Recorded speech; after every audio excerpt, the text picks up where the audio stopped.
HAPTA KANGJEIBUNG Bharat JODO NYAY YATRA LAMTHANABA LEINGAKNA AYABA PIRAKTABA ASINA State Asida Law and Order ki Phivam Phagattri Haibasi Mayek Shengna Takle HAINA Mpcc ki President MLA MEGHACHANDRA PHONGDORAKLI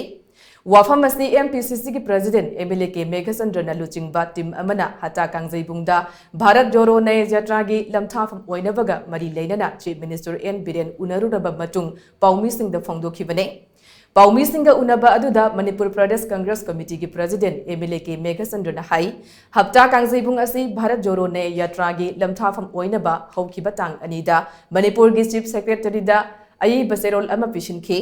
Zerol adugi marik sumba paukhum piraktabana maram oiraga Chief Minister gi Secretariat ta Chief Minister N Biren ga ngasi unakhi unaba aduda Mpcc ki maikaidagi HAPTA KANGJEIBUNGda yatra asi lamthanaba ayaba pibiu haiba wafam thamkhi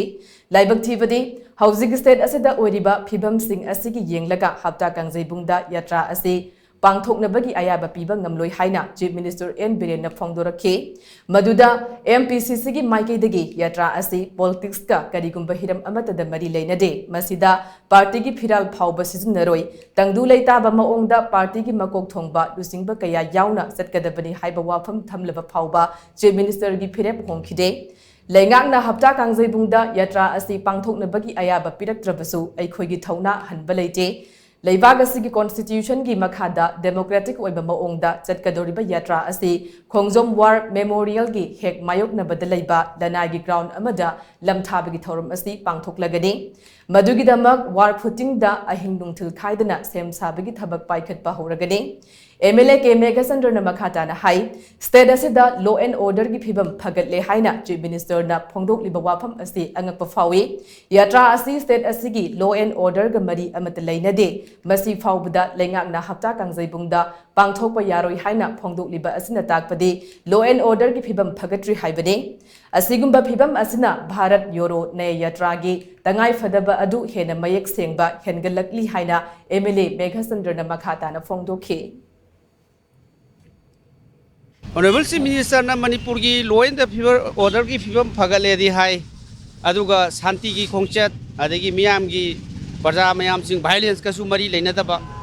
masidai sida law and order gi Phivam Phagattri hairaga masi permission pi daba sina maram sinadi law and order Phivam se Phagattri haina lauputai amasung masi sarkar se na akoi gi praja sing gi right adagi tongan tongan ba ekoi gi hak leiriba mayam singse masi violate tawibani aduna praja singi voice praja singi peace digi yatra masi punamak se tawbose masi democracy se masi lehendabani democracy leitre संविधान की ओइबा ekoi gi right ekoi de piriba right mayam singse phanghandre aduna lenga asigi makhada ekoi asa udre aduna Marmurikanda Bharat JODO NYAY YATRA se tangai phadaba se hena tangai phadaba leire haibase masi tanjasi da su amu hena ai haijeningi